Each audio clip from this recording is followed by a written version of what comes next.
오늘 하나님의 말씀은 이사야 40장 27절에서 31절까지 말씀입니다.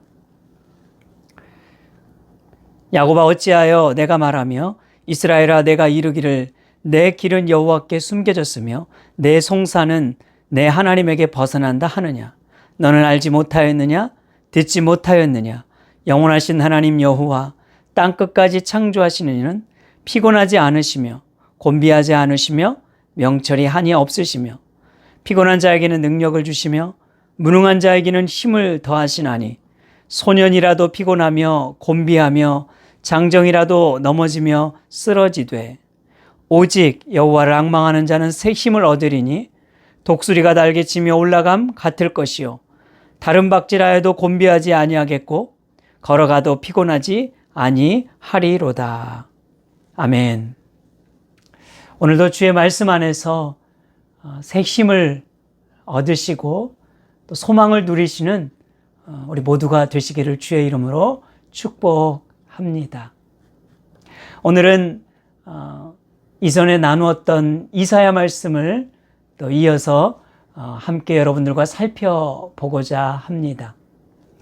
선교사님들이 선교 현장에서 가장 심하게 부딪히는 문제는 다름 아닌 영적 침체라고 합니다. 몇 년 동안 열심히 일을 해도 성과가 없고 또 열매가 없고 하나님이 정말 나의 선교 사역에 함께하고 있는가라는 그런 의구심이 들 때에 마음에 이제 절망과 낙심이 찾아오게 된다는 거죠. 제가 최근에 중국의 한 선교사님에 대한 글을 읽은 적이 있었습니다. 이분도 하나님의 부르심 앞에 열심히 준비하여 이제 저 현지인 중국으로 이제 갔던 것이에요. 그리고 그곳에서 몇 년 동안 열심히 정말 사역했습니다. 그런데 몇 년이 지나도 열매가 나타나지 않은 것이에요. 상황은 더 악해지고 또 핍박은 더 거세지고 그렇게 상황이 더 열악하게 되면서 여러 가지 마음이 이제 어려움이 찾아오게 되더라는 거죠. 하나님이 정말 나와 함께 하시는가? 하나님이 이 사역 속에 정말 나를 부르신 게 맞는가? 그런 의심이 들고 좌절이 들고 낙심이 찾아오니까 그런 깊은 침체에 들어가게 되었다는 것입니다. 결국 모든 상황이 좋아질 때까지 잠시 고향으로 돌아가기를 결정하고 이제 선교 현장을 떠났습니다. 그리고 고향에서 잠시 이렇게 쉼을 갖는 것이죠. 그러던 어느 날 한 선교사님 집에 초대를 받고 이제 방문을 하게 되었는데요. 그 집에 가서 벽에 걸려있는 그 한마디 말씀이 마치 정말 주님께서 나에게 지금 하시는 말씀처럼 그렇게 다가왔다는 것이에요. 그 말씀이 여러분 이것입니다. 찬미해 보았는가? 찬미해 보았는가? 이 짧은 한마디가 마치 주님이 가슴을 때리듯 그렇게 자기에게 말씀하신 것처럼 느껴졌다는 것입니다. 그분이 지금까지 사역을 열심히 하면서도 정말 기도는 했지만 감사하지 못했다는 거예요. 정말 주님을 찬양하고 기뻐하는 그런 삶을 살지는 못했다는 것입니다. 그것을 돌아보면서 회개가 나오더라는 것이지요.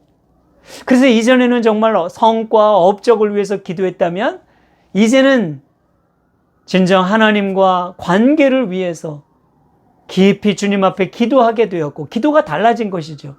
그러면서 감사가 고백되었습니다. 그리고 입술에서 찬송이 이렇게 터져 나왔다는 거예요. 그럴 때 그 마음에 쌓였던 것들이 감정들이 다 와르르 무너지게 되고 그 마음속에 있었던 답답함이 다 회복되어지고 다시 뭔가 자신이 새롭게 변화되는 것을 경험하게 되었던 것이죠. 그리고 시간이 지나 이제 다시 중국으로 돌아갔을 때 정말 평안한 마음으로 사역에 임할 수가 있었고 정말 그동안 해결되지 않았던 문제들이 하나씩 해결되어지는 그 놀라운 사역의 현장을 경험하게 되었다라는 그런 이야기였습니다. 여러분, 이와 같이 영적 침체는요, 선교사님들에게뿐 아니라 정말 믿는 모든 그리스도인들에게 동일하게 찾아오는 감정입니다. 하나님께서 정말 나와 함께하지 않는 것처럼 느껴질 때, 하나님이 정말 내 삶에 역사하신다라는 것이 느껴지지 않을 때, 마치 하나님이 나를 버리신 것 같고 외면하신 것 같고 나를 홀로 두신 것 같이 느껴질 때 말이죠. 그럴 때 우리 마음에 좌절감이 오고 무력감이 생기고, 그리고 영적 깊은 침체에 사로잡히게 된다는 거예요. 그런데 여러분 생각해보면 이것은 결코 이상한 일은 아닐 것입니다. 왜냐하면 여러분, 신앙이라고 하는 것은 비현실적이고 아니면 초현실적인 삶을 살아가는 것이 아니기 때문입니다. 우리는 현실을 살아갑니다. 현실을 직시하며 살아가는 자들이기 때문이죠. 이렇게 신자는 하늘을 소망 삼지만 땅을 딛고 살아가는 동안 우리는 삶의 모든 현실, 우리를 힘겹게 하고 무겁게 하고 어렵게 하는 그 모든 현실을 다 경험하고 감내해야 합니다. 동시에 우리는 그 속에서 하나님의 은혜와 능력을 힘입어 살아가게 된다는 사실이에요. 여러분, 이것을 믿으십니까? 오늘 본문에서 이사야 선지자가 우리에게 주시는 메시지가 바로 이것이지요. 당시 이스라엘 백성들도요, 동일한 감정을 가지고 있었습니다. 정말 하나님이 우리를 사랑하시는 거 맞는가? 나라가 힘없이 무너지고 선민이라고 했던 택한 백성들이 바벨론에 그렇게 무참히 짓밟히며 포로로 잡혀가며 그런 어두운 시간들을 보내면서 과연 하나님이 우리를 사랑하시는가? 우리와 함께 하시는가? 우리를 정말 택하신 하나님 맞는가? 신앙의 회의가 들었고 하나님 존재에 대한 의심이 들었고 삶의 여러 이 고민들이 다가왔던 것이죠. 신앙적 고민들이요. 그럴 때 그들에게 좌절된 마음이, 그리고 절망스러운 감정이 그들의 심정을 사로잡았던 것입니다. 그러한 백성들에게 오늘 하나님은 이렇게 말씀을 시작하고 있는 것이에요. 여러분, 이 17절 말씀해 보십시오. 야곱아, 어찌하여 네가 말하며 이스라엘은 네가 이르기를 내 길은 여호와께 숨겨졌으며 내 송사는 내 하나님에게 벗어난다 하느냐. 아멘. 야곱아, 이 말은요, 하나님께서 은혜 안에 택함을 받은 내 백성아, 이런 말이에요. 또 이스라엘아, 이렇게 부르고 있는 이 말은 애굽에서 구원해 주신 내 택한 백성들아, 이런 말이에요. 그러니까 야곱아, 이스라엘아, 이 말은요, 나의 택한 백성들아, 내 사랑하는 자녀들아, 이렇게 그들을 부르고 있는 것이죠. 얼마나 사랑스러운 부르심입니까? 얼마나 여러분 감미로운 애칭입니까? 그러면서 뭐라고 말씀하고 있는 건가요? 내 사랑하는 자녀들아, 들어보아라. 어찌 내가 너희의 사정과 형편을 모르겠느냐? 어찌 내가 너희의 억울하고 불의한 일을 모른 척할 수 있겠느냐? 어찌 내가 너희의 부르짖음을 외면하고 응답하지 아니하겠느냐? 라고 그렇게 주님은 이스라엘 백성, 그 사랑하는 백성들에게 되묻고 있는 것이에요. 내가 너희를 보고 있다. 내가 너희의 기도를 듣고 있다. 내가 너희 사정과 형편을 다 알고 있느니라. 보고 있느니라. 여러분, 요즘 우리의 마음 상태는 어떻습니까? 이스라엘 백성들과 같은 그런 신앙적 회의감에 사로잡혀 있지는 않습니까? 살아가는 삶의 현실이 버겁고 무거울 때, 마치 하나님이 나를 버리신 것처럼, 외면하신 것처럼, 나를 이 세상에 홀로 두신 것처럼, 고아처럼 내버려 두시는 것처럼 느껴질 때 있지 않으셨습니까? 하나님이 나와 함께 하신다는 이 확신이 흔들리고 있지는 않으십니까? 오늘 이 주의 음성을 우리의 가슴으로 들을 수 있기를 바랍니다. 주님이 우리에게 말씀하고 있습니다.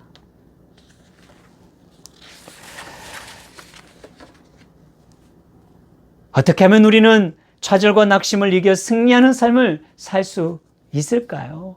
사실 오늘 본문에서 하나님은 선지자를 통해서 그것을 우리에게 말해주고 있습니다. 먼저는요, 오늘 선지자는 우리의 시선을 영원한 하나님께 주목시키고 있습니다. 여러분, 어떤 하나님이요? 영원하신 하나님. 28절 말씀 보십시오. 너는 알지 못하였느냐? 듣지 못하였느냐? 영원하신 하나님 여호와 땅끝까지 창조하신 이는 피곤하지 않으시며 곤비하지 않으시며 명철이 한이 없으시며. 아멘. 여러분, 이 세상의 역사관은요, 직선적 역사관입니다. 시작이 있고 끝이 있다는 말이지요. 창조는 역사의 시작이라면 종말은 역사의 끝, 마지막이라고 말할 수 있죠. 그러나 하나님은 어떤 분이신가? 시작이 없고 끝이 없는 하나님이시지요. 영원부터 영원까지 계시는 하나님. 그분을 영원하신 하나님이라 말씀하고 있습니다. 여러분, C.S. 루이스는요, 그 영원하신 하나님 앞에 있는 역사의 시간을 이렇게 비유했어요. 흰색 종이 위에 2cm 선을 그어보라. 그 2cm 선이 바로 역사이며 시간이라고 말했습니다. 그리고 그 선을 둘러싸고 있는 하얀 여백이 바로 하나님의 영원성, 영원함이라고 그렇게 비유한 것이죠. 그러니까 하나님 안에서요, 역사는 몇 cm에 불과합니까? 2cm에 불과해요. 시간은 2cm에 불과하다는 것이죠. 그러나 하나님은 그 시간을 아우르시고 초월하시는 영원한 하나님이시라고 말씀하고 있는 거예요. 여러분, 우리의 삶이라고 하는 건 시간에 쫓겨 살아가지 않습니까? 하루하루 우리는 숨가쁘게 살지요. 내일에 더 나은 미래를 위해서 부단히 열심히 우리는 달려가고 있습니다. 아침에 일어나 세수를 하고 또 커피에 빵 그리고 과일 조금을 먹으면서 우리는 분주하게 하루를 시작합니다. 다른 사람에게 뒤처지지 말아야 된다는 그런 생각에 사로잡혀서, 또한 내가 남들보다 더 빨리 성공하고 잘 되어야 된다는 그런 강박관념에 사로잡혀서 우리는 그렇게 하루하루를 살아가고 있어요. 분주하지요. 정말 고단하지요. 뒤를 돌아볼 여유가 없습니다. 피곤합니다. 여러분, LA에 살면서요, 그랜드 캐년, 저 요세미티, 아니면 저 아름다운 바닷가 한번 제대로 마음 놓고 편히 여행하지 못한 분들이 많이 있다고 하잖아요. 그만큼 삶의 여유가 없는 거죠. 쫓겨 살아가는 것이에요. 그것이었지만 우리 낯선 타국 땅에서 살아가는 우리 교민들의 모습이 아닐까 싶습니다. 이렇게 우리는 여러분 매일 시간에 쫓기고 또 시간은 우리를 뒤쫓습니다. 이것이 인간의 한계요, 나약함이요, 연약함이요, 미미함이라고 말할 수 있는 것이지요. 그러나 여러분, 하나님은 어떤 분이십니까? 천년이 하루같이, 하루를 천년같이 여길 수 있는 분이지요. 땅이 생기기 전부터 존재하시고 종말 이후에도 영원 무궁히 존재하시는 분이십니다. 열방을 물 한 방울에 비유하시는 하나님, 온 우주 만물을 그렇게 다스리시는 위대하시고 전능하시고 영원하신 하나님이라고 말씀하고 있습니다. 여러분, 그리스도인의 삶의 위대함은 어디에 있는가 하면 바로 영원하신 하나님을 소유하고 사는 것인 줄 믿으시기 바랍니다. 우리의 가슴에 영원을 품고 살아간다는 거예요. 영원하신 하나님을 의지하기에 두려움을 이길 수 있습니다. 영원을 가슴에 품고 살아가기 때문에 이 땅에 마음을 두지 않을 수 있고, 혹 이 땅을 살아가면서 만나는 절망과 좌절과 낙심을 소망으로 승화시키며 살아갈 수 있다는 것입니다. 제가 언젠가 배우 이성경이 다니엘 기도회에서 했던 간증을 들은 적이 있어요. 좀 젊으신 분이신데 이제 배우입니다. 그분이 특송을 하고 이제 간증을 한 적이 있는데 몇 년 전에 이제 친할머니를 천국을 이제 떠나 보내면서 깨닫게 된 것이 이제 있었다는 그런 내용이에요.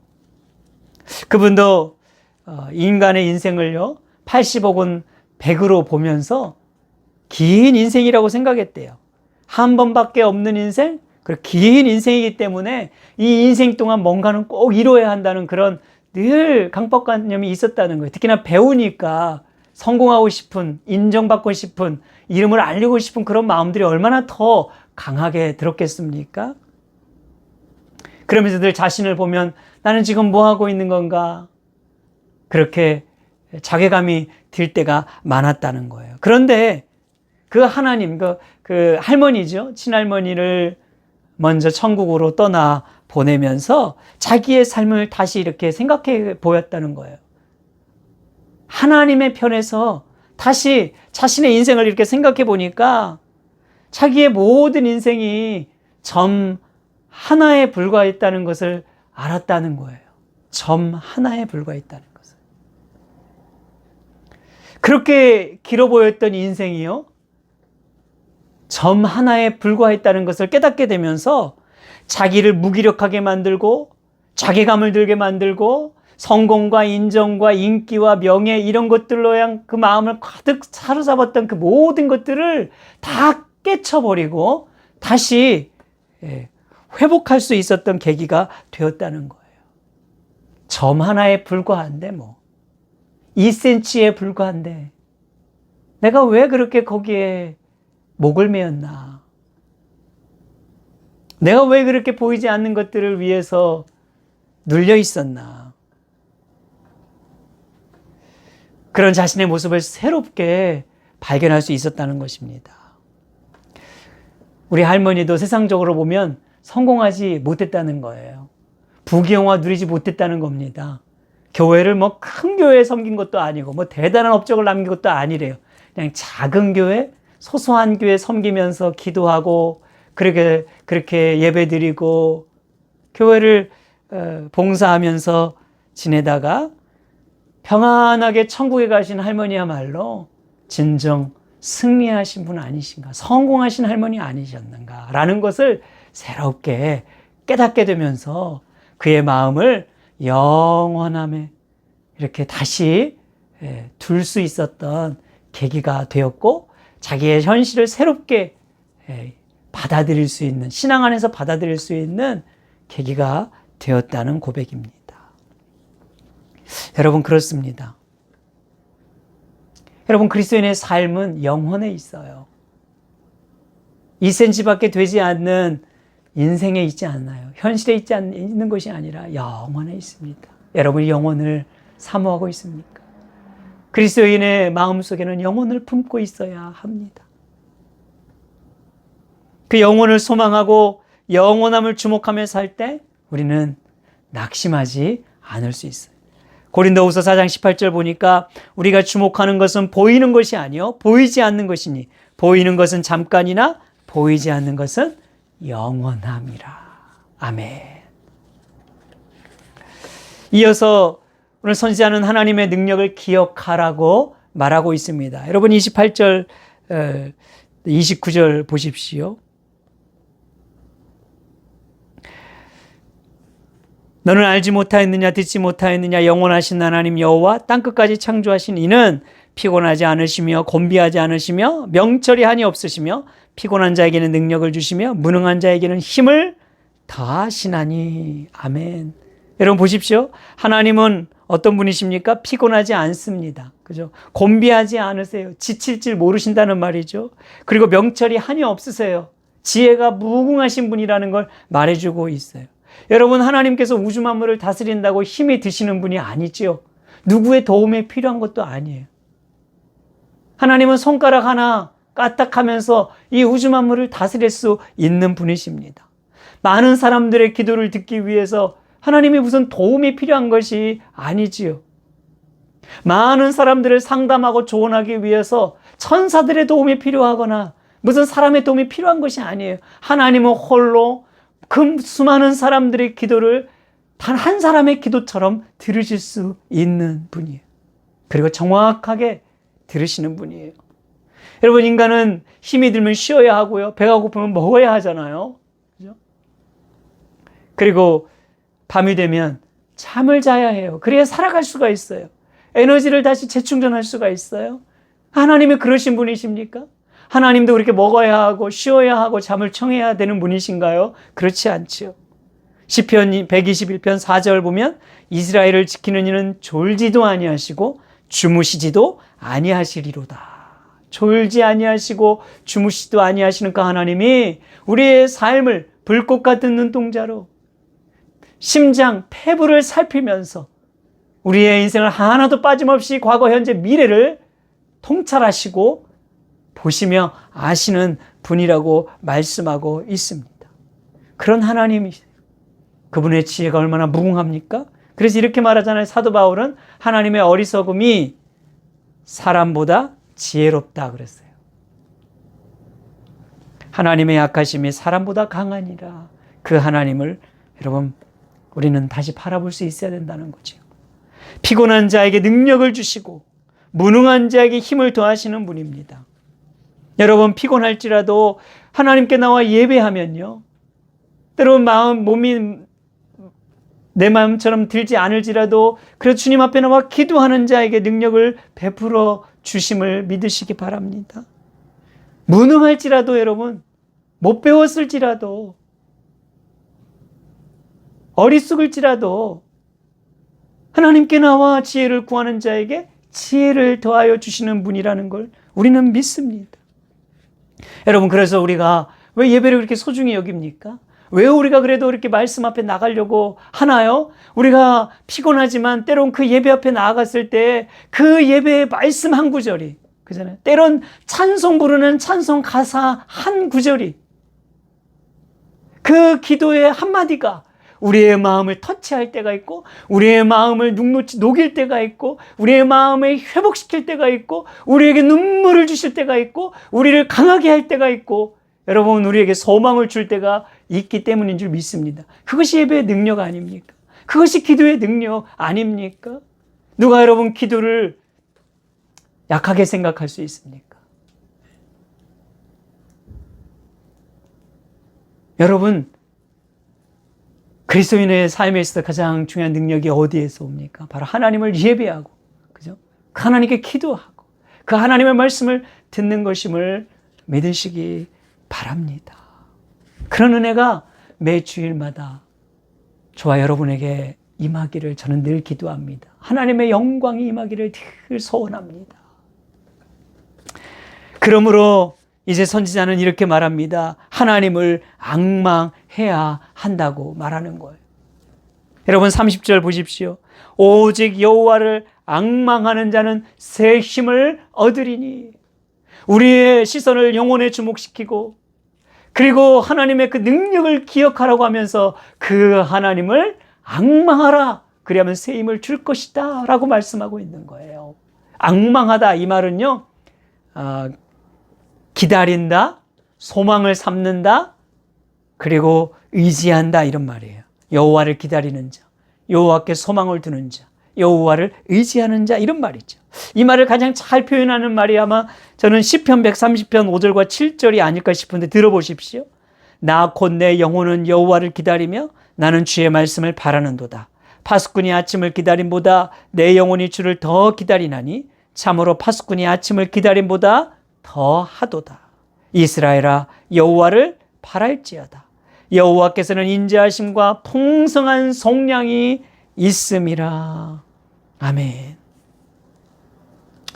파수꾼이 아침을 기다림보다 더 주님을 그렇게 소망하고 바라고 기다리는 자의 모습을 말하는 거죠. 여러분, 누가 주님을 바라고 기다릴 수 있습니까? 주님을 소망 삼는 자, 주님을 의지할 수 있는 자만이 기다릴 수가 있는 거예요.